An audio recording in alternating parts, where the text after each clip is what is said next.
প্রিয় ছাত্রছাত্রীরা সবাই ভালো আছেন। আজকে আমরা তোমাদের সাথে কিছুটা সময় কাটাতে এলাম আর কিছুটা শেখাতে এলাম।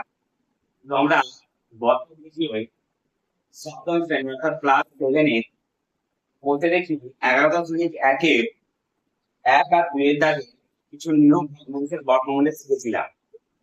তো তারপর থেকে আমরা আজকেও কিছু অঙ্ক পরে যে সমস্ত দাগগুলো আছে সেই দাগের কিছু অঙ্ক আমরা আজকে করতে চলেছি। যারা ভিডিওগুলো দেখতে শুরু করেছো তাদের উদ্দেশ্যে বলা, অবশ্যই শেষ পর্যন্ত ভিডিওটা দেখো, স্কিপ না করে অবশ্যই অনেক কিছু বুঝতে পারবে, অনেক কিছু জিনিস তথ্যমূলক বিষয় থাকবে। শুরু করি। শুরু করবো আমরা 121 ডিভাইডেড বাই 169 এর বর্গমূলকে কত দিয়ে গুণ করলে গুণফল এক হবে? তাহলে এই বর্গমূল করে দিতে বলেছে, পরিষ্কার বলে দিতে 121 ডিভাইড বাই 169 বর্গমূল। তাহলে এখানে আমরা কি করব? বর্গমূল করব। তাহলে 121 নিচে কত আছে? 169।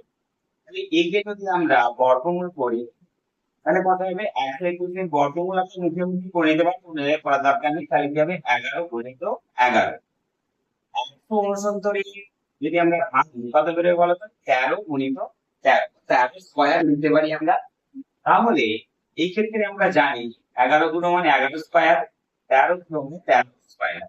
প্রতিটা স্কয়ারের জন্য বর্গমূলের জন্য একটা করে সংখ্যা হবে। তাহলে সংখ্যাটা হয়ে যাবে কত? 11 ডিভাইডেড বাই 13। বোঝা গেছে?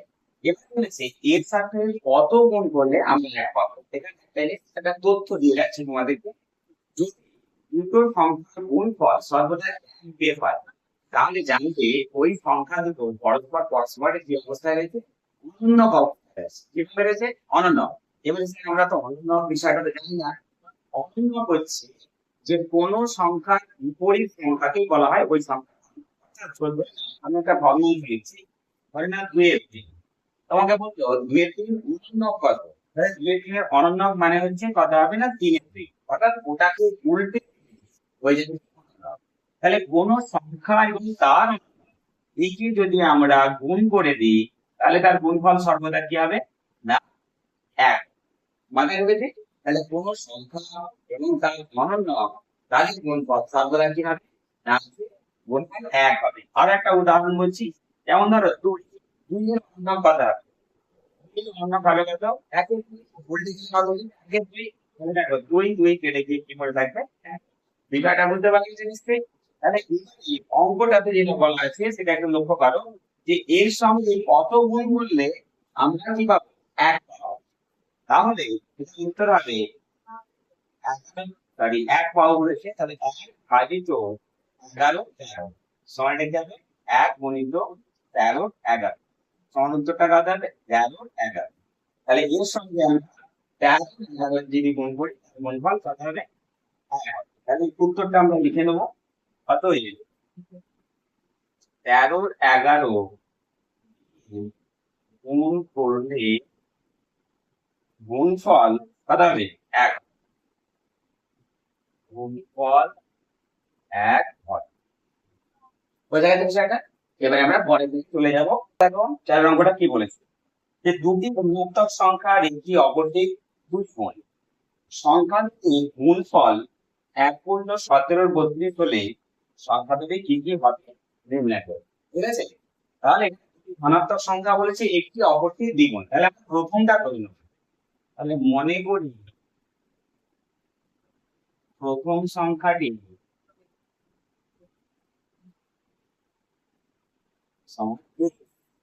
ঠিক আছে। তাহলে দ্বিতীয় সংখ্যাটি বলেছে প্রথম সংখ্যা দ্বিগুণ। তাহলে অথচ দ্বিতীয় সংখ্যাটি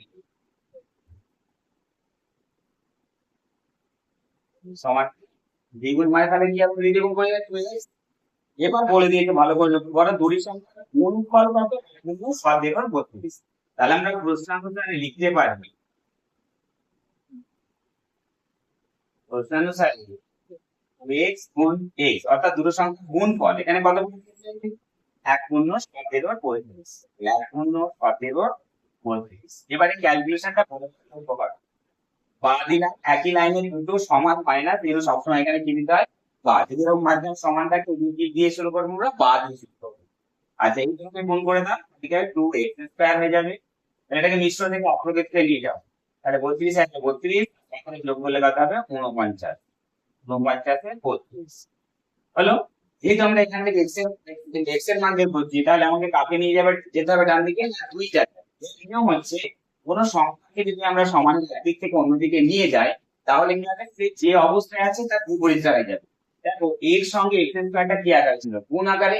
তাহলে ওই দিকে জিনিস হয়ে যাবে না ভাগ, অর্থাৎ নিচে বসবে।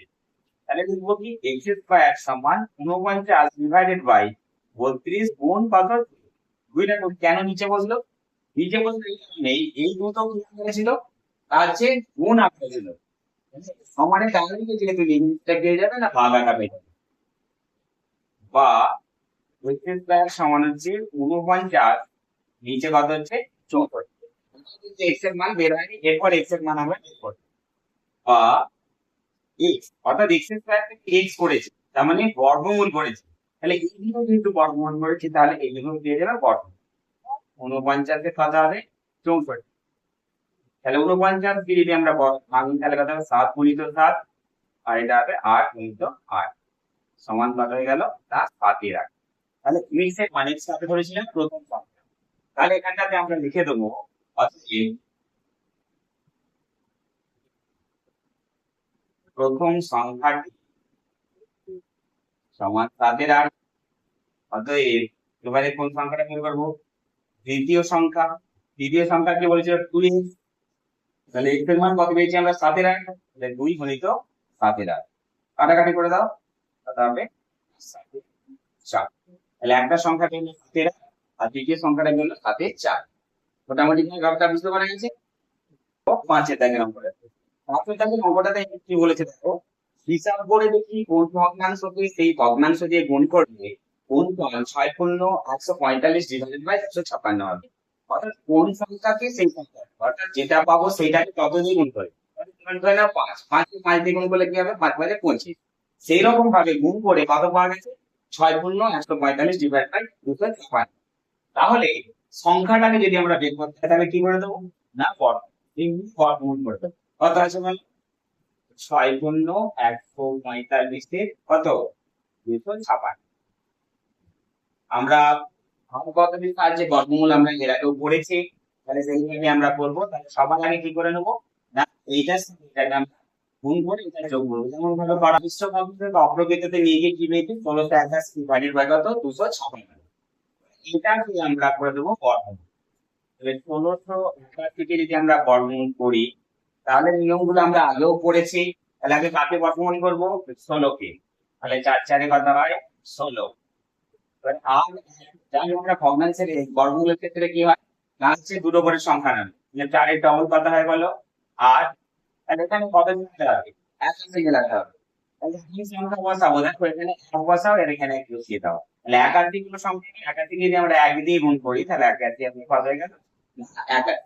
ঠিক আছে, তাহলে এখানে আমরা লিখবো যে নিয়মে কি পাবো 41 গুণিত কত 41। এবারে আমরা কাকে বর্গমূল করবো 256, 256 একই নিয়ম। আমি বলেছিলাম এর আগে ভিডিওতে, যারা যারা প্রথম ভিডিওটা দেখছো তারা আগের ভিডিওটা দেখো, তাহলে বর্গমূলটা আরো পরিষ্কার ভাবে বুঝতে পারবে। তাহলে আগে 1 এর বর্গমূল, 2 এর বর্গমূল 1। তাহলে আবার দুটো সংখ্যা নেমে গেল, 1 এর ডবল কত বসলে 2, তাহলে কত হবে এখানে না 6 যদি বসাই, 6 6 32, 6 দুগুণে 12 থেকে 15, এটা কত হলো না 16, 16 গুণিত 16। তাহলে আমরা দুটো সংখ্যার জন্য বর্গমূলে একটা সংখ্যা নেবো। তাহলে কি হলো না 41 ডিভাইডেড বাই 16। কিন্তু প্রথম অঙ্কটা কি ছিল, মিশ্র ভগ্নাংশ ছিল, এটাকে আমরা কি নিয়ে যাবো মিশ্র ভগ্নাংশ। তাহলে 16 দুগুণে 32, আর কত হবে 9, নিচে কত হবে 16। তাহলে 32 আর 9 120, তাহলে 2 পূর্ণ কত হলো 916। ঠিক আছে, তো 6 এর অঙ্কটা দেখো কি বলেছে, যে হিসাব করে দেখি 49 ডিভাইডেড বাই 91 কে কোন ভগ্নাংশ দিয়ে গুণ করলে গুণফলের বর্গমূল কত হবে 1। বলছে গুণফলের বর্গমূল যদি 1 হয় তার মানে বর্গ কত হবে, বর্গ কত 1 1 1। তার মানে গুণফল বর্গমূল যদি এক হয় তাহলে বর্গ কত ছিল? একই ছিল। তাহলে ওইটা মধ্যে বুঝে নিতে হবে, লিখে নিতে হবে। ওখানে হচ্ছে কি তিন আর তিন গুণফল এখানে লিখতে হবে। গুণফল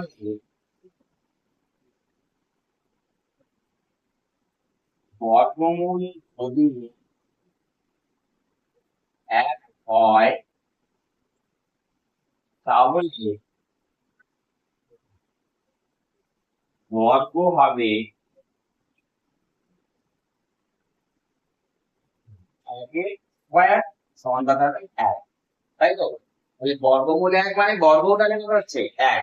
এবার বলছি যে হিসাব করে কিন্তু 49 কে 91 কে কোন ভগ্নাংশ দিয়ে গুণ করলে, অর্থাৎ কত দিয়ে গুণ করলে, তাহলে যদি কত দিয়ে গুণ করে কথা বলে আমরা কি করে দেবো, ভাগ করে দেবো। তাহলে এখানে বলবো কি 1 ভাগ 49 কত 91, তাহলে 49 91। এবারে ভাগ অবস্থায় তো আমরা কাটাকাটি করতে পারি না, ভাগ দিয়ে কি দিয়ে গেলাম এক গুণে আমরা জানি। তাহলে এমনি যাওয়ার নিয়ম কি, পরের সংখ্যাটা উল্টে যাবে। তাহলে কত হয়ে গেল না 91 ডিভাইড বাই 49, এটা উত্তর কত না 91 49। এবার আমরা উত্তরটা লিখে নেবো, কত 91 এর 49 কি করলে গুণ করলে ফলের বর্গমূল কত হবে এক হবে। তাই যে? তাহলে এই অঙ্কটা আমরা করে ফেললাম। আচ্ছা এর অঙ্কটা হিসাব করে দেখি 45 কে 42 কে গুণ ভগ্নাংশ দিয়ে গুণ করলে গুণফলের বর্গমূল 2 হবে। আগের অঙ্কটা একদম সেম। আগেরটাতে দেখো বর্গমূল কত বলেছিল, আমরা বর্গ কত বের করেছিলাম 1 হয়েছিল, এখানে কিন্তু বর্গমূল বলে দিয়েছে 2। বর্গমূল যদি 2 বলে থাকে তাহলে কি করতে হবে, বর্গটা আগে বের করে নিতে হবে। তাহলে আগের মতো আমরা লিখে নেব, লেখো গুণফলের বর্গমূল গুণ করলে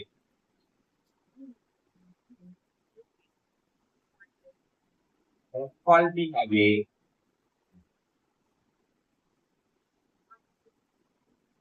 হবে সমান কি হবে 2 স্কয়ার সমান কত হবে 4, তাই তো? সে আগের অঙ্কটার মধ্যে তাহলে একে কত দিয়ে গুণ করে, তাহলে আগের মধ্যে ভাগ করে দাও কত 4 ভাগ কত হচ্ছে না 35 ডিভাইডেড বাই 42। এর আবার নিয়ম কি জানি আমরা, ভাগ অবস্থায় কাটাকাটি যাবে না, গুণে নিয়ে গেলাম, তার পরেরটা কি হবে উল্টে যাবে। 42 নিচে কত 35, তাই তো? যদি কাটাকাটি করি আমরা 7 দিয়ে দেখো 6 7 দিয়ে 42 আর 5 7 দিয়ে কত 35, তাহলে 4 6 24 নিচে কত 5। এখানে এই যে অপ্রকৃত ভগ্নাংশ থেকে মিশ্র ভগ্নাংশ নিয়ে যায় তাহলে কি হবে না 4 পূর্ণ 4 এ 5। তাহলে এটা উত্তর। এবারে আমি উত্তরটা লিখে নেব, অতএব 4 পূর্ণ 4 এ 5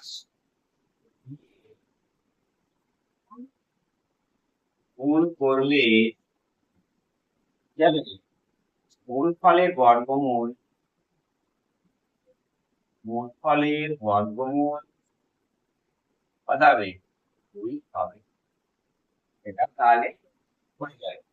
ঠিক আছে, ক্লাস 7 এ সমস্ত ছাত্রছাত্রীদেরকে কয়েকটা কথা বলার, সেটা হচ্ছে কি যারা তোমরা আমার ভিডিওটা এখন দেখছো তোমরা ওই ভিডিও গুলো কন্টিনিউ করো, কারণ প্রত্যেকটা ভিডিওই আমি একের পর করতে থাকবো, যাতে তোমাদের কোনো মুখেতে সমস্যা না হয়। আর সবচেয়ে গুরুত্বপূর্ণ বিষয় তোমরা বুঝতে পারছো কিনা সেটা অবশ্যই আমাকে কমেন্ট করে জানাও, কারণ ইউটিউবেতে আমিও নতুন, কিছুটা হয়তো আমার সমস্যা হচ্ছে। তো সেই হিসাবে আহ কোনো সমস্যা বা কোনো জায়গা দিয়ে যদি বুঝতে অসুবিধা হয় আমাকে অবশ্যই কমেন্ট করে জানাও। আর